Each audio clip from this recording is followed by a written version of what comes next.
গ্রামের সরু পথ ধরে ভ্যান নিয়ে এগিয়ে চলছেন প্রায় ৭০ বছর বয়সী এক বৃদ্ধ।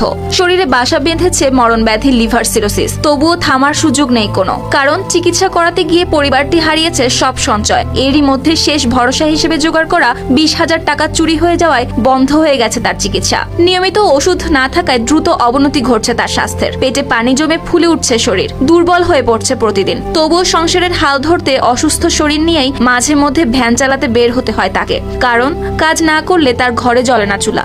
এখন এই যে ৩ বছর ধরে আমার এই লিভার পেট ফুললে আস্তে আস্তে ফুলতে বলতে আমি ধরতে পারি না রোগ।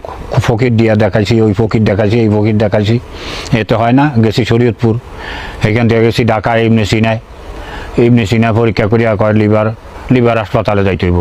গেছি শেখ রাসেল গেস্ট হাসপাতাল হয়েছে মহাখালী, সেখানে 2বার গেলাম, ভর্তি করলো না। পরে একবার গেলাম, টাকা দিয়া ভর্তি হইলাম, 10 দিন রইলাম। শরীয়তপুরের জাজিরা উপজেলার জয়নগর গ্রামের বাসিন্দা শাহ আলম মুন্সি। তার পরিবারের কাছে এই রোগটি যেন হয়ে উঠেছে দীর্ঘ অভিশাপ। চিকিৎসা করাতে গিয়ে প্রথমে বিক্রি হয়েছে স্ত্রীর সমস্ত স্বর্ণালংকার, পরে বাবাকে বাঁচাতে ছেলের বিদেশ যাওয়ার স্বপ্নের টাকাও খরচ হয়ে যায়। তবুও ফেরেনি সুস্থতা।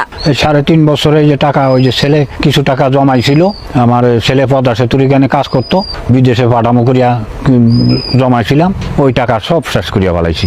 শেষ করিয়া ওনার জিনিস আছিল শেষ করিয়া ফেলাইছি।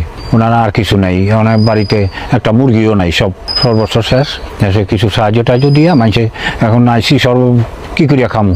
একটা ব্যান কিনছি, পুরান একটা ব্যান কিনিয়া চালাইতে আসি কোন রকম বাজার করি। এরই মধ্যে গত মাসে ঘটে আরেকটি অনাকাঙ্ক্ষিত ঘটনা। জরুরি ওষুধ কেনার জন্য কষ্ট করে জোগাড় করা ২০,০০০ টাকা চোরেরা নিয়ে যায়। এতে হারিয়ে যায় পরিবারের শেষ সম্বলটুকু। এরপর থেকে পুরোপুরি থমকে যায় শাহ আলমের চিকিৎসা।